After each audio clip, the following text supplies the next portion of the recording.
Well, the opposition is attacking the government for sending what it calls muddled messages in the lead-up to tomorrow night's budget, and also for continuing to announce spending initiatives when the economy really demands spending cuts. Joining us now is the Acting Shadow Finance Minister, Senator Matthias Cormann. Thanks for joining us. I want to start by looking at the key theme of this budget, getting Australia back from deficit into surplus, well ahead of the rest of the developed world. Can I clarify, when would the coalition have the budget back in surplus? Well, the coalition has a track record of delivering surplus budgets. Labor governments talk about surpluses and they deliver deficits. This government has delivered 3 deficits in a row out of 3 budgets. In fact, this is going to be the 9th deficit federal Labor budget over the last 2 Labor administrations. So when would you get us back into surplus? As Joe Hockey has said, the coalition will work, in government will work very hard to bring the budget back into surplus as soon as possible. That is our commitment. Before the last election, we outlined $50 billion worth of savings measures, and of course in the lead up to the next election we would do the same. All right, well, let's go through then some of the measures that we know are going to be in the budget. The measure announced today to allow the low-income tax offset to be spread across the year and taken by low-income earners across the year rather than a lump sum at the end. Is that a good idea? Well, look, we're obviously going to look at the budget in its totality, and rather than to make comments about ad hoc leaks one after the other. On the face of it, what's been leaked looks like a bit of an accounting trick, to be honest. Well, it's been announced rather than leaked. Be it as it may, it still is a bit of an accounting trick. We will look at the budget in its entirety. We are interested in the big picture, and I guess what we want to know from the government today, though, is when the budget is indeed going to be back in surplus, according to the government. We've had a lot of talk for some time now that the budget will be back in surplus by 2012-13, yet today the Prime Minister snuck through an announcement that the budget was only going to be back in surplus in 2013-14. In the Australian Today, in an opinion piece on the eve of the budget, an announcement by the Prime Minister that the... You're talking there about an opinion piece that she wrote in the Australian Today. You're right. It does have that line there that the surplus won't be until 2013-14.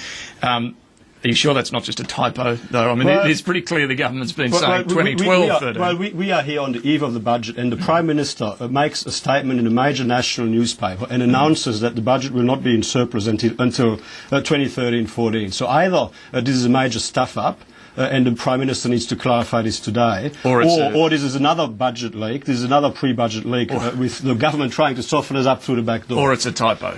Well, I mean, the Prime Minister needs to come out today and clarify whether it's going to be in 2013. Okay. Look, I can understand why you'd want to pounce on that, but looking at the more substantive issues that they have announced so far in the lead up to the budget, another one is free set-top boxes for pensioners. What's wrong with that? Well, as I said, we're not going to get into this game now of commenting on individual measures, most of them leaks. But the point that I would make is that we've had a lot of spending measures. The government talks tough. The government talks about the need to bring the budget back into surplus, yet most of the leaks that we've had released over the last couple of weeks, most of them were spending measures, when what we need now is spending restraint. But when you add up the figures, there are spending initiatives there, but there's also spending cuts to defence, to the whole public service, the private health insurance rebate. There are some significant cuts there as well. Well, we will obviously see tomorrow what ultimately is going to be in the budget. All I would say, though, is that for the last 3 budgets, Labor has talked tough before the budget, and when the budget came down, it was more spending, more taxes, more debt, higher deficits, and of course, usually peppered with a few ideological attacks on those Australians that are not seen to be supporters of this government. Okay, but there's nothing they've announced over the last week that you're actually opposing, by the sounds of it. Well, I mean, as I say, we are interested in the big picture. We want to see whether the government has got a credible plan to bring the budget back into surplus. But it's specifics that matter here, and you'll have a chance to vote one way or the other in Parliament on the specifics. So there's nothing they've announced that you're opposed to? The specifics that will matter will be the specifics that we can assess once we see them in the totality of the budget. But again, there's nothing specific that you're opposed to. Well, as I say, specifically, we will look at the detail when it comes through in the budget. All right. You've also, the coalition's also been attacking the government for leaving the carbon tax out of this budget. As Wayne Swan pointed out this morning, though, John Howard didn't put details of his emissions trading scheme in the budget, nor did he put in the budget the GST before he'd worked out the details. Well, we think the carbon tax should not go ahead at all. We think it's bad policy for Australia, so let me just say that right up front. However, if the government has made a decision to go ahead with the carbon tax come 1 July 2012, the same day that the mining tax is supposed to come into effect, then it must be in the budget. Because otherwise, the budget that is delivered tomorrow will have the wrong revenue figures. It will lack about $11.5 billion worth of revenue. It will have the wrong expenditure figures. It will have the wrong inflation figures. It will have the wrong employment figures. So really, the budget tomorrow is going to be quite meaningless if a significant initiative, a significant proposal that we think is bad for Australia is not going to be part of the government's plan. So how does that sit then with the Coalition's past practice on the GST and the emissions trading scheme, not budgeting for those? Well,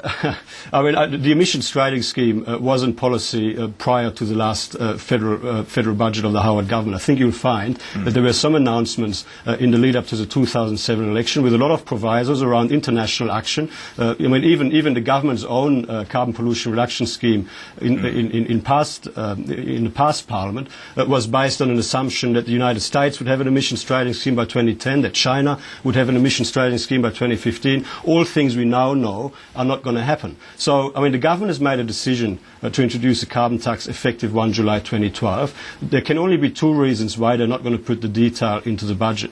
Either because they don't want to be scrutinised on it, or they haven't done their homework yet, they're not ready yet, and they've made a decision to go ahead with it without actually knowing what the impact is going to be on the economy, on jobs, and so on. A final question, and again it's a specific, but we understand the government will be shifting more skilled migrants to regional areas in tomorrow night's budget from the overall pool of total skilled migration. A greater proportion will have to go bush under the regional skilled migrant scheme.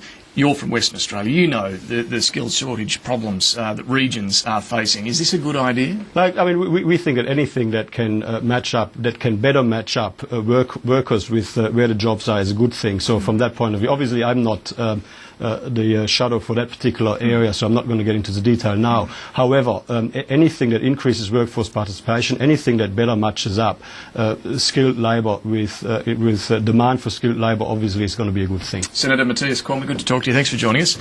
After the break, we'll turn to our panel for a look at the budget and also this Malaysian solution. Stay with us.